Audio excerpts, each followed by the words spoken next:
Welcome to Unfiltered Presence. My name is Siddharth Das, and this is a place where we slow everything down and have an honest conversation about everything that is going on in your life. We'll be talking about relationships, spirituality, and the life itself. Not as a coach, not as a speaker, but as a human to human, as a soul to soul. Let's begin.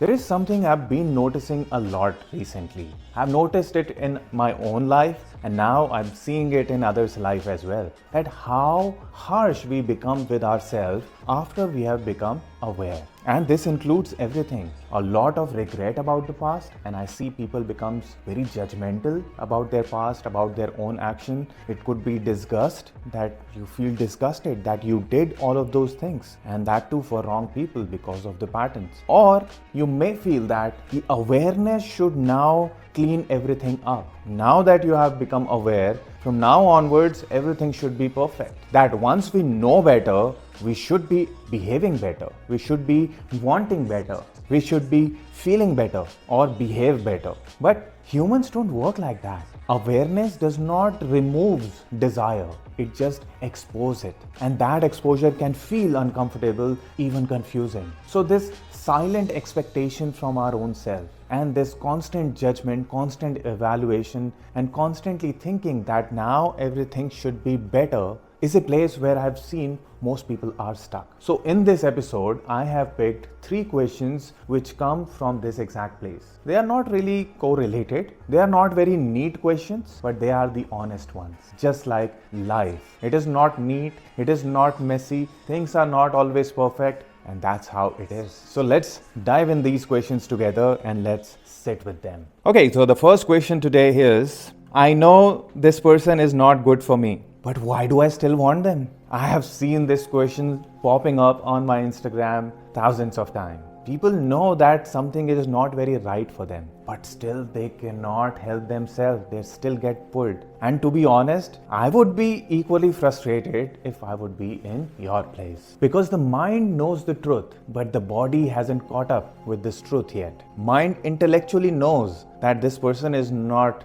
good for me, but your attachments, they live in your body. Your nervous system is still wired to them. It's still pretty much attached to the same familiarity. First of all, it is very normal to feel like that. And the contradiction is very real. On one side, you have the awareness, and the other side, you still get pulled because of your desires. So in this constant state of push and pull, there is a tug of war going on within you. And in majority of the time, the desire, the attachment, the body, the nervous system, it wins. Awareness is lost. All that clarity is lost. And I would like to just pause here because this is the exact thing which we are solving inside the Wisdom Circle. Especially in the cycle 2, we are going into the precision. And this just reminded me of that lesson where I was teaching this exact same thing. That when in that triggering moment, all those promises which you have done to yourself, all that awareness, all that intellect which you had, everything goes down in the drain and the body wins. The attachment wins. The loop gets repeated. And we are trying to solve it in real time. Not in rituals, not in meditation, in real time. You know me, that's my way of working. We do not do any ritualistic stuff. It's real life. We face real life, real situation, and we make changes there through our own free will. And that's how we change the karma. I'll drop the link of the Wisdom Circle in the description.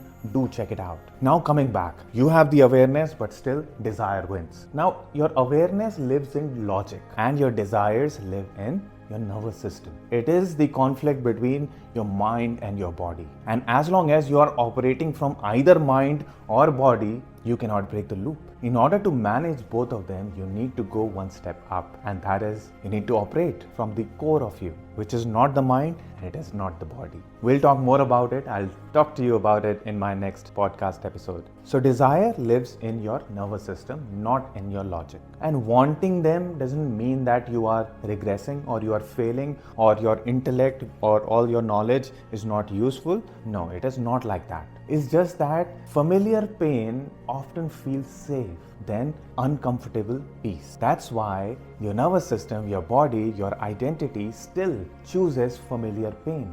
because it gets instant relief. In choosing yourself, there is uncertainty. Your awareness wants you to do certain things which are going to be quite painful. There is fear there is uncertainty there, and there is a sense of loneliness. So what it does in that panic moment, it chooses familiarity. This attraction is a memory. So no matter how much intentions you set for yourself, memory often wins. Now when you operate from the deepest level, from the core of you, then awareness is not going to kill your desire. It's not that you will become very cold or you will not want anything. What it does is it gives you a choice in that moment where you lose your awareness. In that moment, it gives you that choice. And then it is all about your inner authority and your free will, the strength which you have built within you. That would be the moment where you actually implement it. And that's the shift. Not that I will not want anything, but I will stop acting unconsciously. So if I'll be in your shoes, I will not be asking that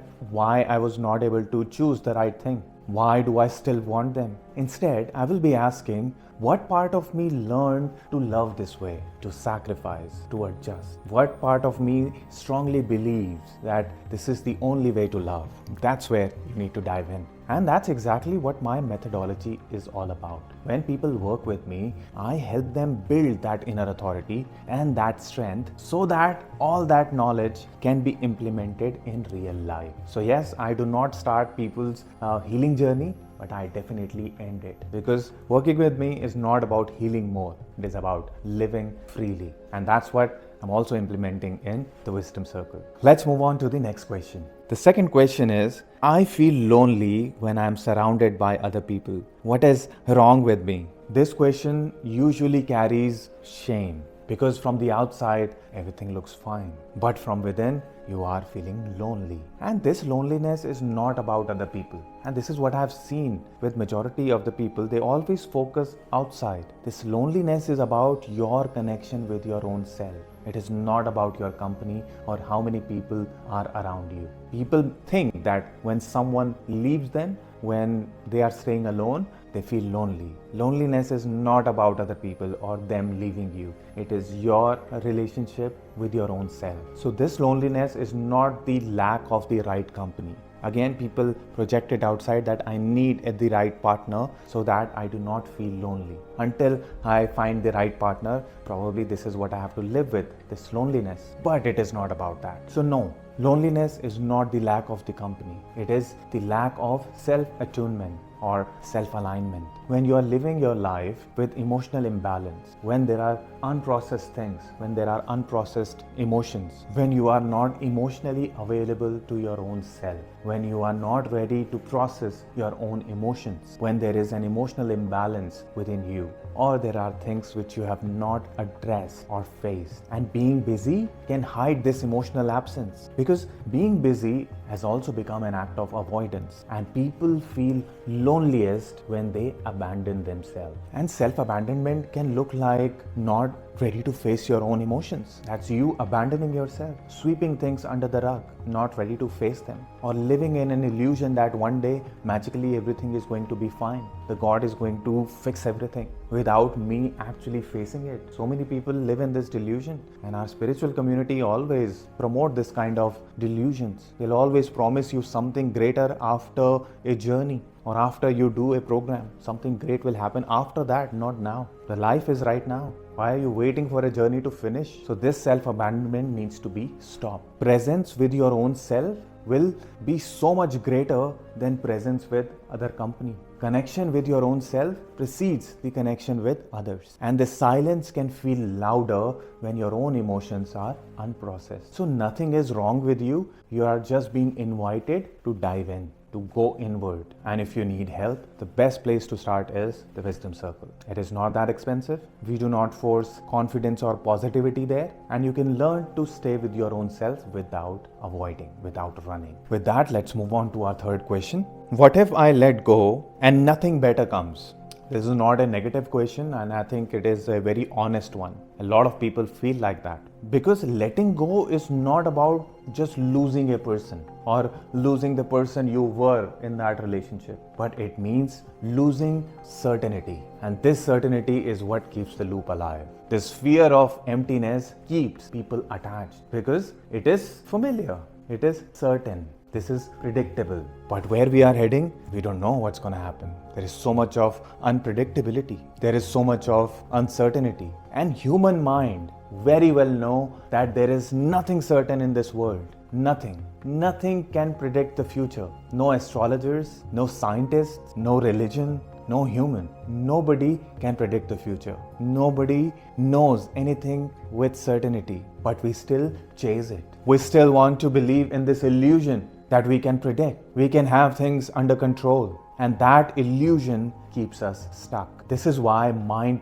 prefers a familiar pain instead of unknown peace. That's why it chooses the attachment. That's why it chooses the familiar pain. It chooses the suffering. Knowingly or unknowingly, it wants to be there. Letting go is the attack on this attachment, on this illusion. Letting go is the fire where everything that is false will burn.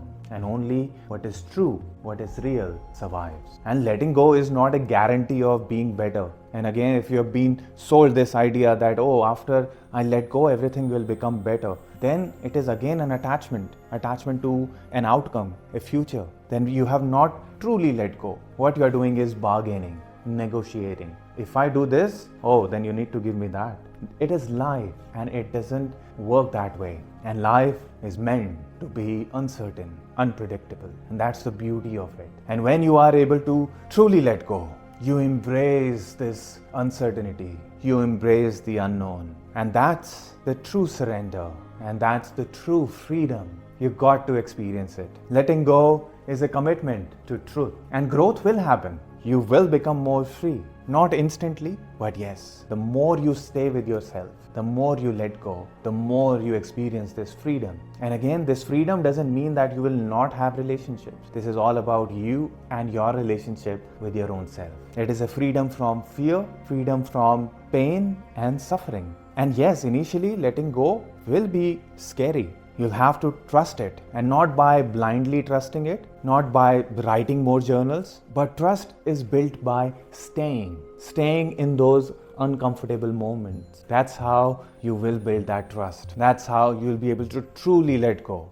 by staying, not manifesting. And sometimes the fear is not about nothing better will come. The fear is really about who will I be without this story? Who will I be without this attachment? Who will I be without this identity? So that fear is existential. Sit with it. With that, we'll close off this episode. If you noticed a pattern here in these 3 questions, none of these questions are about doing more. They were about staying longer with desire, with loneliness, with uncertainty. And if you want a space to experience this slowly and practically, Wisdom Circle is the place you need to start. And again, I will drop in the link in the description.